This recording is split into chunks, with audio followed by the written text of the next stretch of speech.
Triangle pattern तीन प्रकार के होते हैं, ascending triangle, descending triangle and symmetrical triangle. ये असेंडिंग ट्रायंगल है। असेंडिंग ट्रायंगल में मार्केट जब भी ब्रेकआउट करती है तो अप साइड में बहुत बड़ा मूव हमें देखने को मिलता है।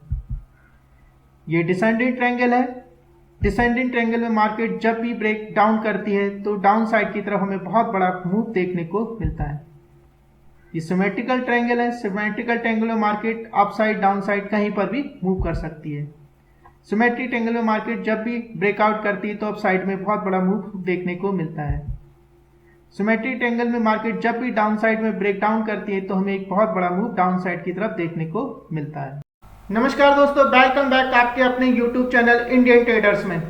मार्केट एनालिसिस की इस वीडियो में हम जानेंगे कि ट्रायंगल पैटर्न क्या होते हैं और ये किस तरीके से चार्ट पे बनते हैं, और जब भी बनते हैं तो अप साइड डाउन साइड में एक बड़ा मूव हम किस तरीके से कैप्चर कर सकते हैं। चलिए स्टार्ट करते हैं। Triangle pattern. ट्रायंगल पैटर्न तीन प्रकार के होते हैं, असेंडिंग ट्रायंगल, डिसेंडिंग ट्रायंगल और सिमेट्रिकल ट्रायंगल। ये ट्रायंगल पैटर्न बनते कैसे हैं? जैसा कि हम लोग जानते हैं कि market up side down side इस तरीके से या किसी रेंज में कहीं पर भी घूमती रहती है। इस तरीके से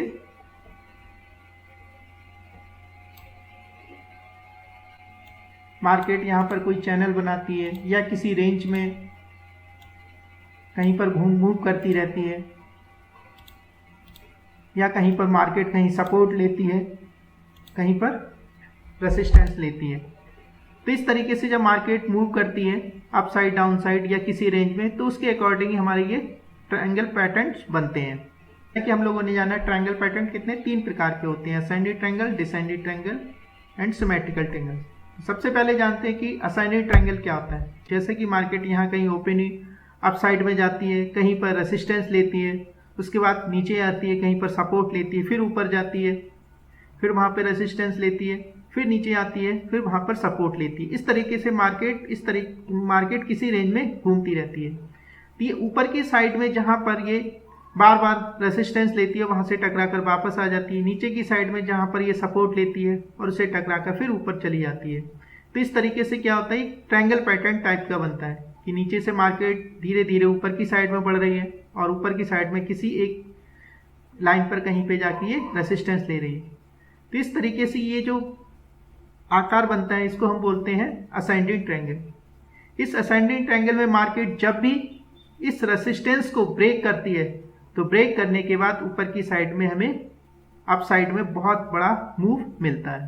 वो हमें किसी भी स्टॉक में मिल सकता है, चाहे वो इंडेक्स हो या कोई ऑप्शन हो या कोई स्टॉक हो। इसका एक एग्जाम्पल देखते हैं। मान लीजिए मार्केट इस तरीके से यहाँ से कहीं ओपन हुई, अप साइड में गई और ये एक रेसिस्टेंस है, बार बार यहाँ पर रेसिस्टेंस ले रही है कि यहाँ जाती है, टकरा के फिर नीचे आती है, फिर नीचे की साइड में इस लेवल पे यहाँ बार बार जाके सपोर्ट लेती है कि ऊपर जाती है, नीचे आके टकरा कर फिर ऊपर जाती है, ऊपर से टकरा कर फिर नीचे आती है, और इस तरीके से इस रेंज में मार्केट घूमती है। अगर यहाँ से एक लाइन ड्रॉ करें तो ये क्या कर रहा है, यहाँ पर बार बार रेसिस्टेंस ले रही है और यहाँ से टकरा कर नीचे आ जा रही, और यहाँ से एक लाइन खींचते हैं तो ये क्या हो गया, इस तरीके सपोर्ट का काम कर रहा है कि यहाँ से टकरा के मार्केट ऊपर चली जाती है और कंटिन्यू इसी रेंज में मार्केट घूमती रहती है इन दोनों लाइनों के बीच में। तो ये क्या बन गया, हमारा ट्रायंगल पैटर्न बन गया। उसके बाद जब हम देखते हैं जैसे ही इस रेसिस्टेंस को ब्रेक करती है तो ब्रेक करने के बाद क्या होता है, अप साइड में बहुत बड़ा हमें मूव देखने को मिलता है। इस असेंडिंग ट्रायंगल में ये जो हमारा रेसिस्टेंस पॉइंट है, यहाँ पर क्या होता है, जब भी इसको ब्रेकआउट करती है तो यहाँ पर हम एंट्री बनाते हैं, और ये हमारा जो सपोर्ट ले रही है इस लाइन के यहाँ पर, इसके नीचे, इसके थोड़े से नीचे, इस ये जो ग्रीन कैंडल है, इस ग्रीन कैंडल के नीचे, इस लाइन के थोड़ा सा नीचे हम क्या करते हैं, स्टॉप लॉस लगाते हैं। यानी रेसिस्टेंस को जैसे ही ब्रेक करती है उस पॉइंट पे हम लोग एंट्री बनाते हैं, और जहाँ पर सपोर्ट लेती है उस लाइन के थोड़ा सा नीचे हम लोग एसएल लगाते हैं, और इस तरीके से हम एक बड़ा मूव कैप्चर कर सकते हैं। इसी तरीके से डिसेंडिंग ट्रायंगल क्या होता है।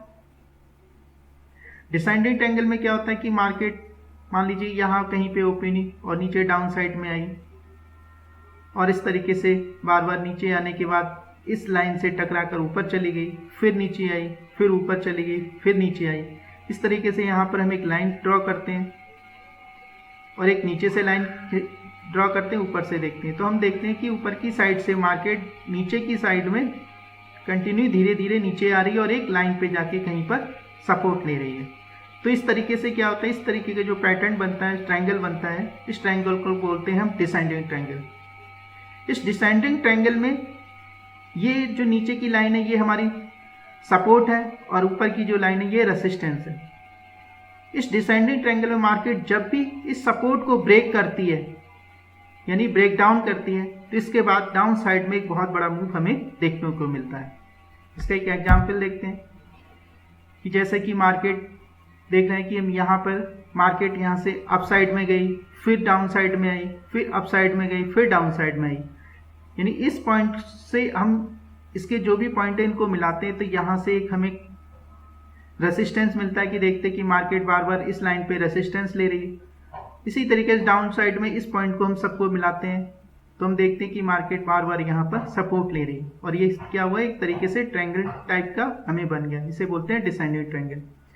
तो इस तरीके के डिसेंडिंग ट्रायंगल में जब भी मार्केट इस सपोर्ट को ब्रेक करती है, डाउन साइड में ब्रेक करती है, तो उसके बाद हमें क्या होता है, एक बहुत बड़ा डाउन साइड की तरफ मूव देखने को मिलता है।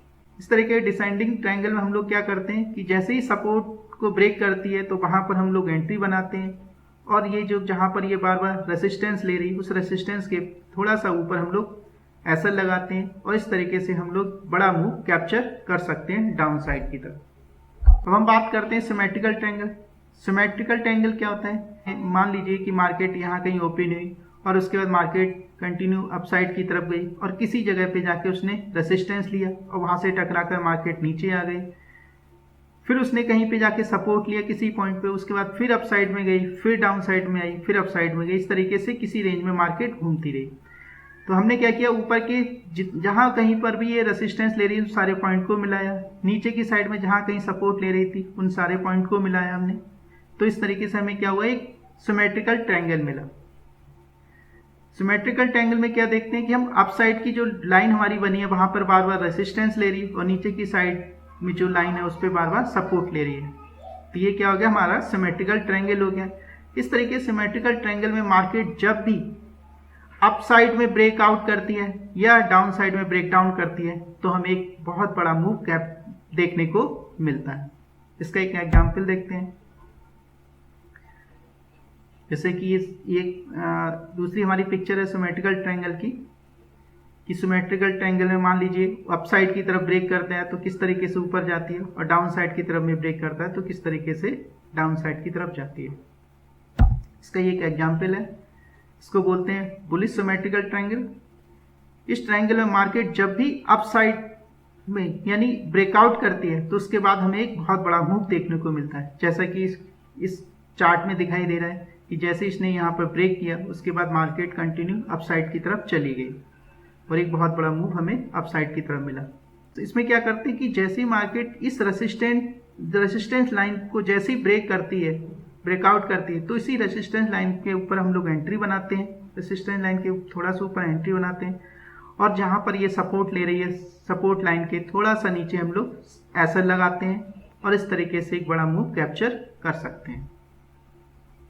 इसी तरीके सिमेट्रिकल ट्रायंगल में जब मार्केट डाउन साइड में ब्रेक डाउन करती है तो उसको बोलते हैं बेयरिश सिमेट्रिकल ट्रायंगल। तो इसमें हम लोग क्या करते हैं कि जब भी मार्केट जिस लाइन पे सपोर्ट ले रही होती है, जैसे ही उस सपोर्ट लाइन को ब्रेक करती है तो वहाँ पर हम लोग एंट्री बनाते हैं और बार बार जहाँ पर ये रेसिस्टेंस ले रही होती है उस रेसिस्टेंस लाइन से थोड़ा सा ऊपर हम एसएल लगाते हैं और इस तरीके से डाउन साइड का हम एक बड़ा मूव कैप्चर कर सकते हैं। कि जैसे कि इस पिक्चर में देख रहे हैं कि जैसे ही मार्केट ने यहाँ पे ब्रेक डाउन किया उसके बाद कंटिन्यू मार्केट बहुत नीचे डाउन साइड में चली गई। दोस्तों, अगर आपको वीडियो पसंद आई तो वीडियो को लाइक और शेयर करना ना भूलें, चैनल को सब्सक्राइब जरूर करें जिससे बेटर नॉलेजेबल वीडियो आप तक पहुंच सके। अगर आपके कोई सुझाव या सजेशन हो तो हमें कमेंट बॉक्स में लिखकर जरूर भेजें। मिलते हैं नेक्स्ट वीडियो में। जय हिंद।